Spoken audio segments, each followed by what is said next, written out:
The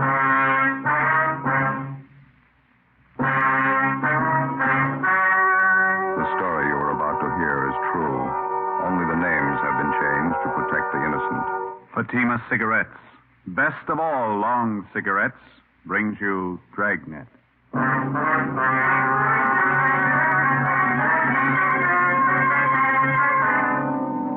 You're a detective sergeant. You're assigned to Juvenile Bureau. You receive a complaint about an 8-year-old boy and his sister. A neighbor reports they've been going from door to door begging for food. Supposedly, the children are from well-to-do parents. Your job? Investigate.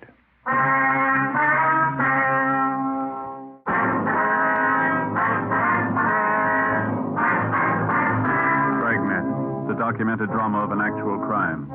For the next 30 minutes, in cooperation with the Los Angeles Police Department, you will travel step by step on the side of the law through an actual case transcribed from official police files.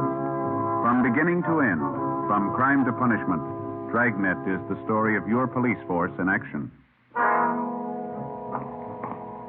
It was Tuesday, April 27th. It was overcast in Los Angeles. We were working the day watch out at Juvenile Bureau. My partner's Ben Romero. The boss is Captain Kinsling. My name's Friday. I was on the way back from communications, and it was 4:38 p.m. when I got to 1335 Georgia Street, second floor, room 14.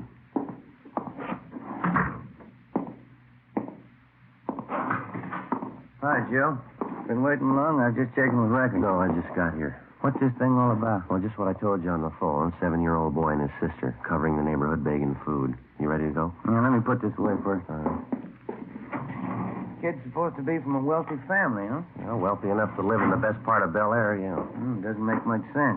Must be some kind of a gag, huh? No, not according to the neighbor who called in. Yeah? She says the kids are half starved. Ben and I got in the car and drove out Sunset Boulevard to the Bel Air district. We pulled up in front of a large 2-story home near the corner of Brookline Avenue and Knightsbridge Drive. It was a white frame colonial mansion set back in the middle of well-landscaped lawns and gardens. The other homes in the neighborhood were just as large, $50,000 and up. It was the last place in the city that you'd expect to find neighborhood children begging food. 5:20 p.m. We went around to the rear entrance of the colonial mansion as we'd been instructed on the phone. We located the woman who'd called in the complaint, a Miss Jeanette Bejan. She was employed as laundress and cook by the owners of the house. She was busy fixing dinner.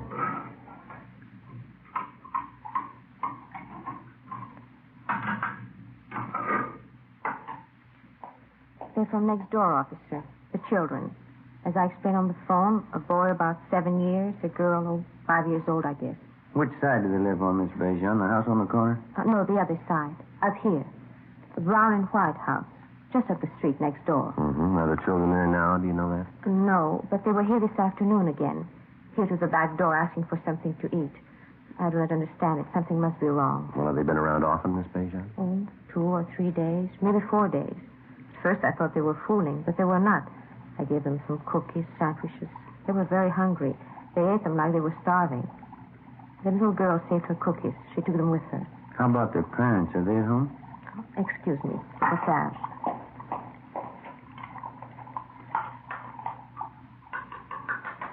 There. That's better. No, I haven't seen the mother the last few days. I understand they are divorced. The mother, she lives there with the children. The father, I don't know. Well, what's their name? Do you know?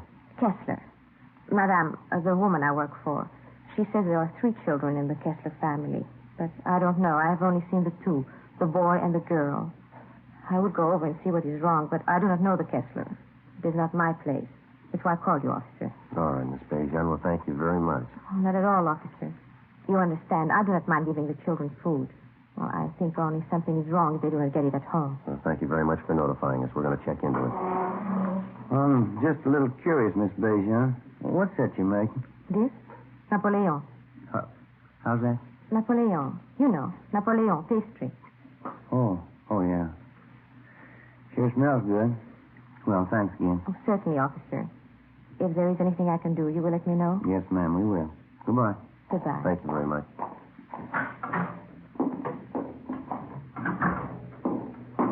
It's a beautiful place. Yeah. Those Swedish women make pretty good cooks, don't they? I don't know. She sounded French to me. Huh? Maybe so. Both good at cooking, anyhow. Yeah, that brown and white house next door, that must be it, huh? Yeah, that name, Kessler, they fairly prominent around town, society? I don't know. There's quite a few of them. Could be. Any way you look at it, it's hard to figure, isn't it? Kids have been at it for 4 days. If it's on the level, they really must be in a bind. The garage door is open back there. No sign of a car. Kids' bicycles, though. Let's try the front door, huh? Mm-hmm.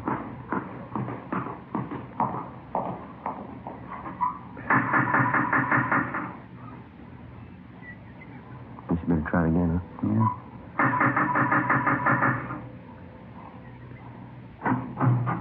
Yes, sir? Hello, son. Your name's Kessler, is that right? Yes, I'm Richard. My mother's not home right now.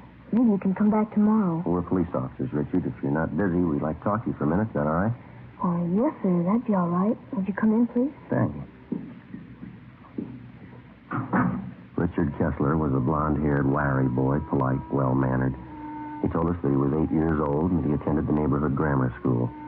He showed us back to the kitchen where he was warming a can of soup that he borrowed from a neighbor. It was a large house, richly furnished, but it hadn't been cleaned for weeks. Dust was piled up thick on the furniture, and children's books and toys were scattered around the rooms along with scraps of dried bread, half-eaten. The house was cold and musty. On a small bar in the dining room, there were 3 half-filled cocktail glasses, a plate full of cigarette butts. Evidently, they'd been standing there for days. On the sink in the kitchen, there were a few pieces of stale bread and an open bottle of milk that had turned sour. Next to it were a half a dozen empty whiskey bottles. The Kessler boy was well-dressed, except for the shirt that he had on. It looked as if he'd been wearing it for a week. What did you want to talk to me about, officer? I haven't done anything wrong. Oh, we know that, son. We'd just like to find out how you've been getting along.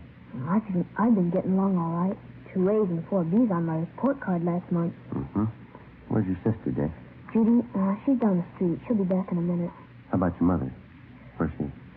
She's out, too. She'll be back. When do you expect her, son? Pretty soon. She's coming back pretty soon. Well, your sister, Judy, she's younger than you are, isn't she, Dick? Yes. Judy's only 6. I'm 8. Any other grown-ups live here with you besides your mother? No, Mom takes care of us. She'll be back pretty soon. We'd like to have you tell us the truth now, Dick. How long's she been gone? I don't know. Probably important. Taking her a long time. If you can come back tomorrow, she'll probably be here then. When was the last time you saw her, son? Son, how about that? A couple of days ago. Well, this is Tuesday. You mean she left the house Sunday? No, before that. Last Friday night she went out. Said she'd be back. I don't know. Did your mother say where she was going, Dick? No, her boyfriend was here. Larry, I don't know his last name. Mom went out with him to a party, I think. I don't know where. She'll be back all right. Did you leave anyone to take care of? No, we can take care of ourselves. Nobody's fixed the cooking, though. I don't know how yet. I'd better look at the soup on the stove. No, I'll take care of it, son. You go ahead. Sit down. Has your mother ever left you like this before, son? Maybe once or twice. She never stayed away this long, though. I don't know. What's the matter, Dick? Well, Johnny, officer, my little brother. He hasn't eaten much for a while. Must be hungry by now. I was fixing the soup for him. Yeah, well, where's Johnny? He's upstairs in the nursery. He's been sick with a bad cold. Mom knew Johnny was sick. That's why I wondered. She hasn't come back yet. I don't think Johnny's feeling good. Do you want to take steps to see him, son? Yeah, all right, if you want. Ben, you want to come on? Yeah. How long has Johnny had this cold, Dick? A couple of days before Friday, before Mom left. Mm-hmm. How old is he? Johnny's just a little kid. He won't be 2 years old until July. I've been wondering about him. Coughed a lot at first. Been giving him milk and cookies. That's what Judy and I had. I don't know. Has the doctor been to see Johnny? Well, no, I thought of calling him. I didn't know the doctor's name. I was waiting until Mom got home. This is Johnny's room here. Mm-hmm. In the crib, officer. That's my brother Johnny. Pretty cold in here. Yeah, let's have a look. Hey, there you go, fella. Hi, Johnny. You hungry now? Yo, look at his eyes. Yeah, want to get to a phone, doctor, and ambulance. Tell him to hurry. What? Oh, what's the matter, officer? What about Johnny's eyes? He'll be all right, Dick. Oh, he's been acting awful quiet, though. Hardly moved around at all. Most of the time he's jumping up and down in his crib like anything. Has anyone at all been in here to see him since Friday? Yes, sir. My sister Judy and I. We change his diapers and give him something to eat. I see. Gee, I sure wish Mom would get home. I'd like to talk to her. Yeah, so would I. 5:48 p.m. We put in a call to the office for a policewoman, then we got in touch with Lieutenant Lee Jones at the crime lab, and he sent out a man to photograph the condition of the Kessler home and the children. The doctor and the ambulance arrived, and little Johnny Kessler was taken to the general hospital in critical condition. The 22-month-old boy was in a coma. Richard Kessler and his sister Judy were taken to Georgia Street Juvenile Bureau and then transferred to Juvenile Hall and placed under protective custody, Section 700 Sub B, Welfare and Institution Code. The two of them were given a bath and something to eat. Judy Kessler was interrogated separately by a policewoman. Ben and I talked to the boy, Richard. After a few minutes, he broke down and admitted that his mother had gone off and left the three children alone on at least a half a dozen occasions. He told us his parents were divorced. He rarely saw his father, but his mother had had 2 or 3 boyfriends at the house during the past year. He also told us his mother drank quite a bit. But she's never been gone this long before, Sergeant. Maybe she's out somewhere and has no way to get home. We'll find her all right, son. Don't you worry about it. Nice boyfriend of your mother's, Dick. His first name was Larry. Is that all you can tell us? Yes, sir. I don't know his last name. Are you going to keep us here all night, Judy and me? Just for a day or so. They'll take good care of you, son. Where'd you take Judy? Well, she's just next door, Dick. You can see her in just a minute now. And how about Johnny? I always take care of him. Pretty fussy around strangers. Well, they've got him over at the hospital, Dick. They're going to take good care of him now. You can count on that. I don't know, officer. I better see him. He might get awful fussy. All right. We'll fix that up for you. Do you have any relatives in Los Angeles, son? Aunts, uncles, anyone like that? No, just my father, but I don't know where he lives. We had a nurse who used to take care of us, Mrs. McIntosh. She was swell. My mom fired her, though. Oh, how'd that happen? Do you know? No, I'm not quite sure. Maybe my mom was drinking. Mrs. McIntosh got mad at her. Had a big fight, and Mom fired her. Oh, now, this Mrs. McIntosh, you know where we can find her? No, sir, I don't. How about some of the other boyfriends that your mother had, Dick? Do you remember any of their names? No, one of them was George something. I don't remember the other one. Joe, see you a minute? Yeah, Mac. You want to stay with the boy, huh, Dick? Yeah. Hospital call. It's a lousy thing. Well, what's that? The Kessler boy, little Johnny. Yeah? He just died. John Albert Kessler, white male American, age 22 months. All the pertinent facts and data would be listed on the crime report. And if and when the case was closed, the report would be filed away. Wouldn't be any different from 1,000 other dead body reports. Same size, same color, same number up in the left-hand corner. In the course of 10 or 20 years on the job, a police officer sees a lot of them. Most of them he forgets. A few of them he never forgets. The next morning, the body was posted to the county morgue. It was found that the youngster had been suffering from malnutrition, but the cause of death was listed as a basal skull fracture. Homicide detail was notified. The search for the mother, Mrs. Jean Kessler, went on. We talked to her neighbors, all of her friends that we could locate. We checked out an address book that was found in Mrs. Kessler's effects at her home. We got out a broadcast and an APB. No luck. Thursday, April 29th. How about the youngster's brother and sister, Ben? You think it could have happened that way? How do you mean? Well, we were taking care of the little fella. They might have had an accident with him. They're afraid to own up to it. I don't think so, Joe. No, that's not very likely, Mac. We talked to them quite a bit last night. A couple of pretty honest kids. Pretty sure that they wouldn't lie about something like that. Where does that leave it, the mother? Good possibility. We know Mrs. Kessler drinks quite a bit. She could have lost patience with the little boy. More chance of an accident there. I get it. Juvenile, Friday. Yeah, Bert. Where's that? Uh-huh. Right, thanks. Yeah? Woman answering Miss Kessler's description checked into the hotel down on South Hope last night. Still registered? Well, she checked out early this morning. They found a woman's sport coat in the room. What about it? Blood stains on it.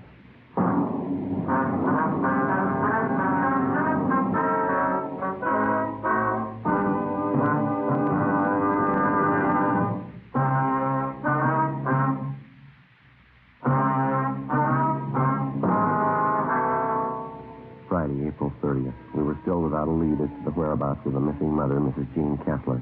The blood-stained coat, which had been found in the South Hope Street Hotel, was shown to Mrs. Kessler's friends and to her children, Richard and Judy. They identified it as belonging to the missing woman. Routine investigation of the hotel room failed to uncover any further leads. We got out a supplementary APB, and then we started rechecking with the Kessler woman's friends and acquaintances. Nothing. We rechecked a dozen taverns and cocktail lounges that she'd been known to frequent. No sign of her, no sign of her boyfriend. In rechecking her personal effects, we found a canceled check payable to their former nurse, Mrs. McIntosh. The endorsement carried her address. We checked it out. She'd moved. We traced it to the forwarding address. There we were told that she had a new job as a nursemaid with a wealthy family living in the Los Feliz district. We called there and talked to Mrs. McIntosh, and she told us that she was just leaving the house with the 3 children for an outing at the park and the zoo. We made arrangements to meet with her out there, 1:30 p.m. Ben and I located her at the head of the path leading through the main part of the Griffith Park Zoo. I read about it in the paper, Sergeant, about Johnny. I didn't know you wanted to talk to me. I would have called in if I did. We're still trying to locate the mother, Mrs. McIntosh. Can you help us out there, though? No, I don't know if you asked at those places she used to go to all the time, where she used to drink. Yes, ma'am, we have. They couldn't help us. Did you know any of Miss Kessler's boyfriends, the ones that had come to the house? Yes, I knew all of them. Donald, don't you wander off now. Same for you, Patsy. You stay close. The boy, Richard, he was telling us about one of the boyfriends, ma'am, a fellow named Larry. Oh, yes. Donald, you heard what I said. You stay close. Yes, I knew Larry. You remember what his last name was, now? Yes, Bartell. Some kind of an actor in the movies, I think. Larry Bartell. You know where he lives? No, I think he had an apartment in Hollywood. I wouldn't know the address. What kind of a man was this Bartell? I mean his temperament and things like that. Well, I think he was kind of lazy. I think Mrs. Kessler was giving him money. Mm-hmm. Did the two of them ever argue or have any fights? All the time. He had a terrible temper. Did you ever strike Miss Kessler? Yes, I saw it happen several times. Not too close to the cage, Donald. Back a little. How did this Bartell act toward the children, Mrs. McIntyre? Different, I guess. They annoyed him sometimes. Well, that was after that you had the argument with Miss Kessler? Yes. It was about her drinking and the boyfriend and all the rest. I just got sick of it, and I told her what I thought. She didn't want to admit she was getting old, not caring for the children, pretending she was still in her 20s. Well, do you have any idea where we might locate the father? Well, they're divorced, you know. He's the head salesman for a lumber concern downtown. He inherited most of his money. I have the name of the company at home. You can have it if you like. Yes, ma'am. We'd appreciate that. You know, it's the children I feel sorry for. Yes, ma'am. 3 beautiful children. And that poor little Johnny, I just can't understand. What's that? How could anyone desert a helpless baby like that? We'll ask his mother. Friday, 5 p.m. Mrs. McIntosh called us at the office and gave us the business address of the missing woman's ex-husband, Richard Lane Kessler. We called there, but they told us Kessler was away on a week's vacation. They had no idea where to contact him, but he was expected back in a few days. We called Central Casting and asked them to check their talent list for a bit player by the name of Larry Bartell. They had no such name listed. Saturday, 8 a.m. The Kessler children, Richard and Judy, remained in the custody of juvenile authorities. The search for their mother continued. All day Saturday, Ben and I ran down what few leads we had. They went nowhere. Checks to the morgue, the city hospitals, and the drunk tank at the main jail still failed to turn up the missing woman. We checked again at the different drinking places she used to patronize. No one had seen her. 5:30 p.m., we went back to the office. A lot of mileage today. Yeah, there's not much to show for it. Not going to be much fun for those Kessler kids this Sunday. Why? What do you mean? First Sunday in May. Huh? Mother's Day. Oh, yeah. Hi, Mac. Hi. Got a piece of news for you. Yep. The Kessler woman's boyfriend, Larry Bartell. What about him? He's been located. When he'd seen his name mentioned the previous night in the newspaper stories concerning the case, Larry Bartell had contacted the office to let us know that he didn't consider himself a fugitive. At least that was his story. He called just a few minutes before we got back to the office. He left word that he could be found at a Wilshire address all day Sunday. In the meantime, he'd be at the Spotlight Club, the club for theatrical people located in West Hollywood. 6:25 p.m. Ben and I located him at the club back in the billiards room. He was tall, dark-haired, dressed expensively. I told the cop when I called in, you weren't supposed to contact me here. It was important. That little Kessler boy's dead, Bartell. We think that's pretty Well, I important. didn't know anything about that. You didn't have to interrupt me. That's an important man I was playing with. Now, what do you want to know? Where's Miss Kessler? Well, why ask me? I don't know. You're a pretty good friend of hers. You were the last person seen with her. Oh, it was a week ago. We went out to a party last Friday night. I haven't seen her since the following Monday. Last Monday. I'm through with her anyway. What do you mean? Well, I just got sick of her, that's all. Pawing all over me, asking me to marry her. I just got sick of it. It wasn't worth it. You accepted money from her? Just to tide me over. She had plenty of it. Why not? Where'd you last see her? Keep your voices down. I wouldn't like this stuff to get around the club. There's a hotel downtown on South Flower. I can give you the address. Were you at another hotel with Miss Kessler last week? Yeah, on South Hope, around 9th Street, I think. Oh, that's where you found a coat, huh? You got an explanation for that? Blood stain? Sure. Crazy Jane. So I threw her, then she tried to hit me with a bottle. Cut herself.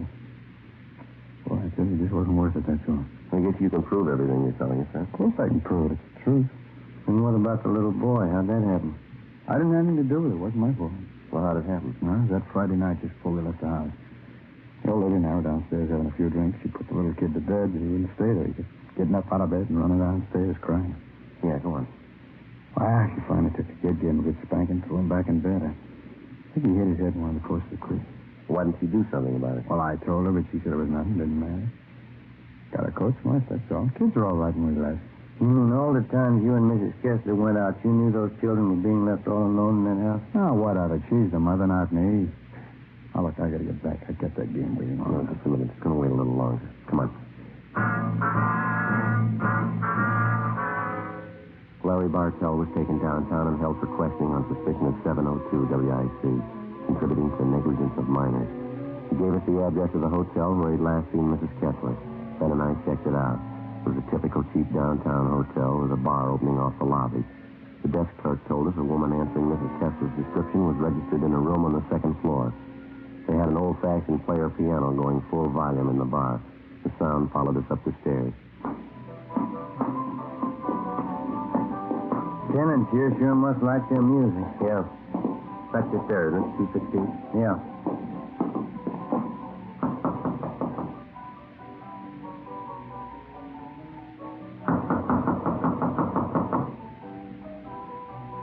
You better try it. Yeah.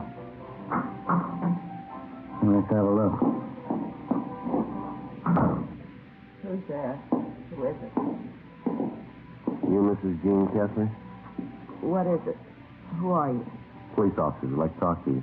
I haven't done anything. What do you want with me? I want to talk to you about your children, Miss Kessler. But I didn't do anything. Johnny was sick, that's all. I didn't do anything. That's not what Bartell says. Larry, have you seen him? Is he coming back to me? You better get up, lady. Get your coat. I gotta have Larry back. He's everything to me. I love him. Is he coming back? You've been gone over a week. Aren't you a little worried about your children? They're all right. I'm too young to spend my life on children. I need Larry. Where is he? See if you can find a coat, will you, Ben? Yeah, all right.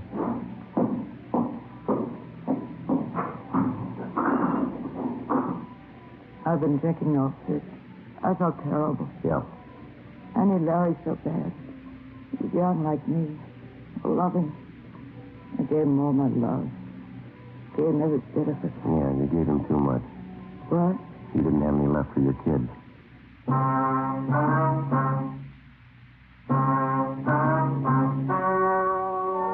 story you've just heard was true.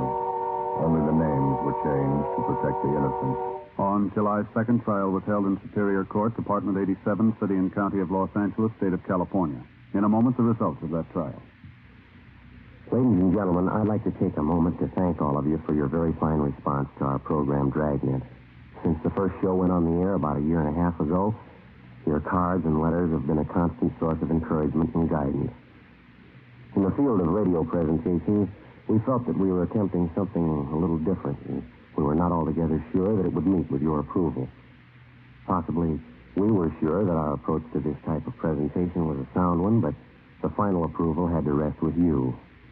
If we may judge by your response, you've placed Dragnet high among the programs that you enjoy most. And for this, we're indeed grateful.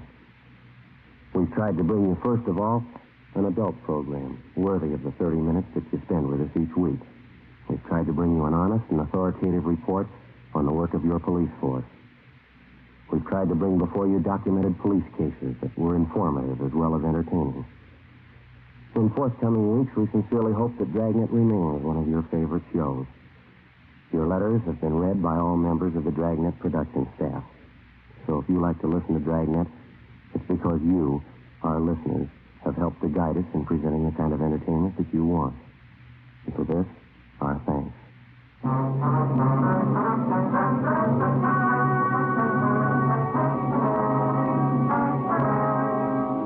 Mrs. Jean Kessler was filed on and found guilty in Superior Court, charge of manslaughter. She was sentenced to 1 year in the county jail and deprived of the custody of her children.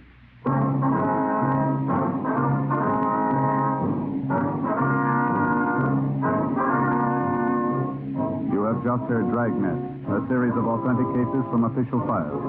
Technical advice comes from the Office of Chief of Police W.H. Parker, Los Angeles Police Department.